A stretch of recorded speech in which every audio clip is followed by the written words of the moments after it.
Welcome back to Sledgehammer Horror, guys. I am Ken Sledge. And I'm Ashley Sledge. And let's talk horror. So we're going to do our review on Abigail. So this movie, the concept of the movie is a bunch of would-be criminals kidnap the daughter of a very, very scary underground criminal. And they come to find out that they get a lot more than they bargained for, and they bite off a lot more than they can chew when they find out the real identity of Abigail. So we're going to tell you guys the positives, the negatives, and we are going to spoil the film. So let's get right into it with our positives.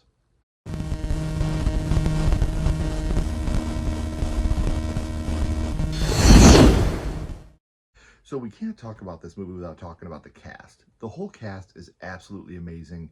I'm a huge fan of Kevin Durant in this movie. I feel like he is the unsung hero. Everything he says is so funny, and his line deliveries are fantastic throughout the whole film. He definitely had me laughing the entire time. Alicia Weir, her performance was amazing. Her dancing, just her presence, the way she makes you feel like sad for her, bad for her, and then she just like switches it up and is like unhinged. She did amazing, and it makes me so happy to see these young female actors taking over horror. You have her, you have Amy Donald and Megan. There's so many young. The McGraw sisters are absolutely amazing. Violet and Madeline. Amelie McLean from Terrifier 2. It's like, you ladies, you're taking over horror, and I love watching you. We love to see it. This movie is also genuinely funny. It really is. I laughed a lot during this film, a lot more than I thought I would. This is a horror comedy done right. Absolutely. The practical effects, they are really good too. You have a lot of gore, which we'll talk about in a little bit, but yeah, the practical effects look really good. The score is so good. Not just the score, but the soundtrack, because they go hand in hand in this movie. They absolutely The soundtrack is very important to this movie as well. So very, very good score, very good soundtrack. Every time Abigail does her like dances and stuff, and the score, it's so awesome. Right. And not only that, but the choreography is just so amazing. Watching her dance, and then the mix of it between her and Catherine Newton when they're dancing together, which you've seen in the trailer, it really is great to see the choreography throughout the film. And just the way she like moves her body. There is a part where she's like on all fours, like back, and like she nailed it. She did really great. And then the gore, completely top notch. Some of it CGI, but it works. Yeah. So we had a lot of fun with this film, and every film does have negatives. So now we're going to take you over to the negatives of Abigail.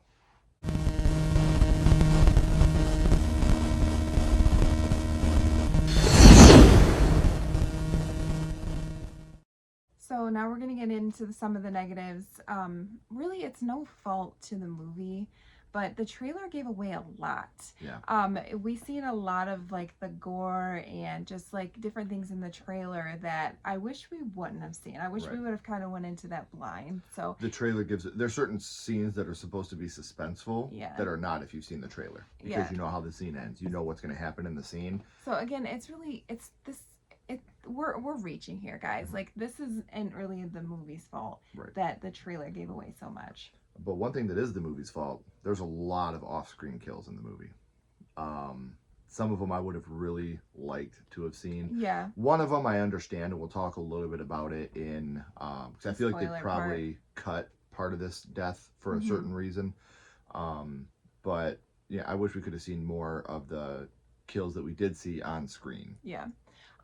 Catherine Newton, when she becomes her vampire, it looks kind of goofy. Like, it doesn't fit her well. There's no kind of. She looks goofy. No, she's so beautiful, and just like even as a vampire, she's still beautiful. But I don't know. I think it's like the teeth. Like, it just didn't fit right with her. So it made her look like, I don't know, goofy. One last negative that we have: the CGI does get a little excessive with the blood sometimes. It's not god awful. Like, it's not terrible. I've seen way worse, but and obviously because of how big the deaths are, you had to use CGI for a lot of these. But I wish we could have stayed a little more practical in some of the blood explosions, Hmm. but they didn't look bad. No. But I just wish we could have had, because you could tell they were CGI. Yeah, but there was a lot of gore and a lot of blood, so Right. I kind of understand it. Right. So, like I said, not very many negatives. No. But now, like I said, we are going to spoil the film. So if you haven't seen it, don't walk, run to the nearest Yes. theater and watch the film, and then come back and let's talk about the spoilers.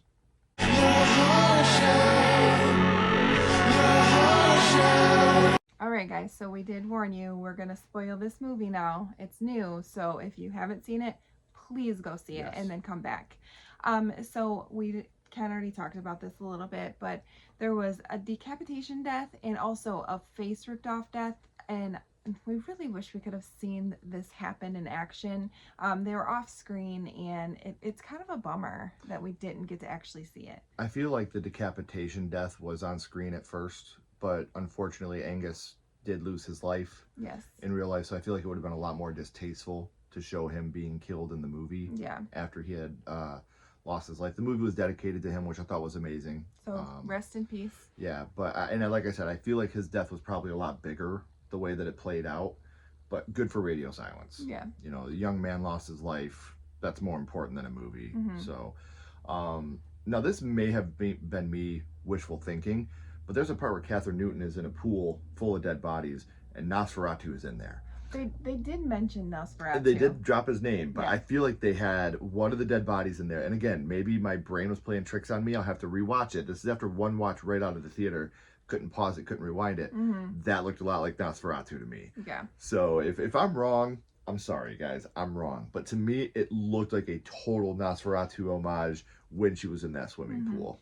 So the group that takes Abigail, they're all connected. They screwed over Abigail's dad, which In some way or another. in some way or another, which he is a big bad. And so that's why they are all brought to this house, because they think they're kidnapping her, and they're each getting $9 million, I think it was. $7 million a piece. Yes. No, it's all a setup to get revenge on them for what they did to Abigail's dad. There's a scene where Abigail is in a fight with them, and she gets in the sunlight, and it blows her hand off. It's awesome. Yes. It's great, and then you see her hand start to come back. Yeah, you see the bone like start to form and like come out, and it looks so cool. Melissa Barrera says she's healing already. Yeah. And I thought I loved that. So that was probably one of my favorite scenes in the whole film. So Abigail does bite Jessica, Catherine Newton's character, and they become one. Almost like Catherine Newton is Abigail's like puppet. Yes. Like she can use her however she wants to use her. Yes. She kind of whispers to her, "You're mine now." And so Abigail is doing this dance, and then Jessica, she's also doing the dance. The choreography, it was great. It looks so good. I loved it. It goes back and forth between the two girls dancing. Mm-hmm. And yeah, I really liked it. Jessica, Catherine Newton, her death is awesome. I was like, oh. Yeah, she's running at them, and they shine the sun at her with a reflection of like a silver plate. Yeah, it's like a platter. Yeah, silver platter. That's what I was looking for. Thank you. They reflect the sun on her, and she blows up and just blood everywhere. And it's so amazing. Yeah. Giancarlo Esposito, who we've seen in the commercial. Yeah.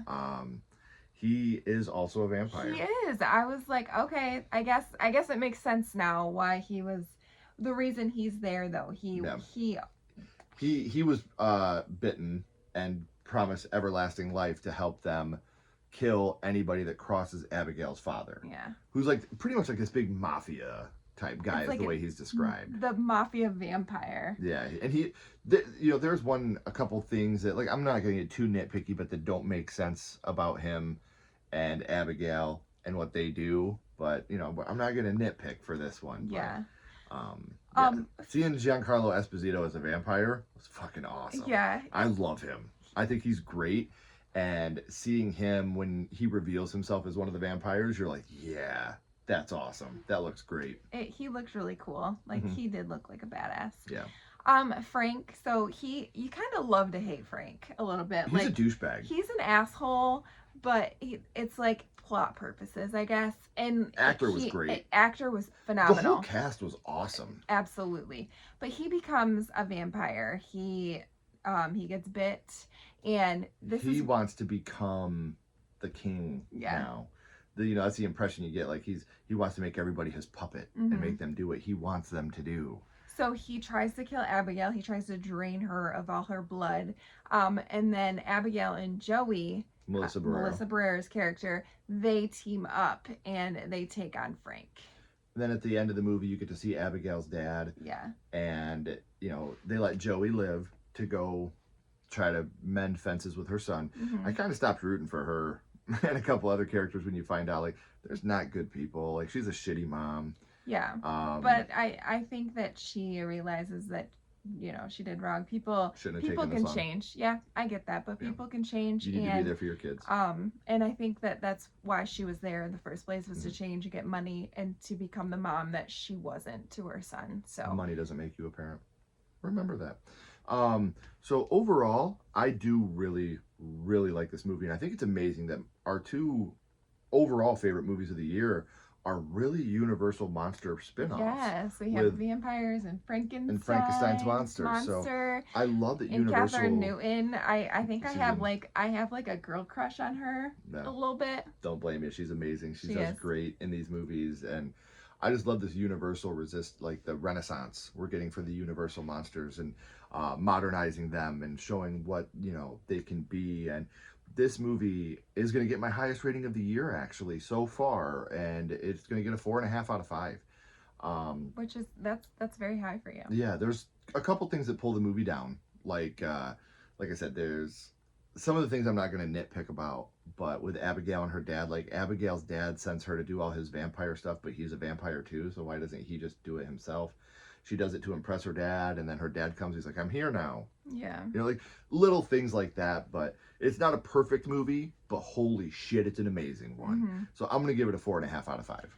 I'm actually going to agree with you. I'm going to give it a 4.5 out of 5 as well. I had so much fun with it. The gore was top notch. I really love the gore that you got. I laughed. Honestly, Abigail, she was one of the positives for me. So good. She was great, and at first, it's almost hard to watch when they're kidnapping her. It's really hard to watch this little girl, and then she's crying and acting scared, and then she just switches. Yeah. And she has this evilness Alicia inside her. Weir, and if we're saying her last name wrong, I apologize, but she's awesome. I hope she sticks with horror, because she was great, and just like I said, the way she just flipped, amazing. And like I said, we're getting this another renaissance, I hate to keep using that word, but of young ladies in horror, and they're so good. Yes, so good. Making these movies revolve around these young girls and how amazing they are on screen. It's just amazing to me. I think it's so awesome. Absolutely. And like I said, young villains, and Megan, you have this movie, Amelie McClain is the little pale girl, and they're all so memorable and scary, and it's I would have killed for these kind of movies when I was a young girl. The villain, because you love as a horror fan, you love female-led villains. Yeah. I mean, oh yeah, and especially and when they're this young, and they're stealing every scene that they're in, when they're acting across from amazing actors themselves. It's a really fun thing to see, and this movie is no exception. Definitely, like I said, one of my favorite movies, easily my favorite movie of this year. Yes. One of my favorite vampire movies at this moment, and that may be the new, the newness of it, of just watching it.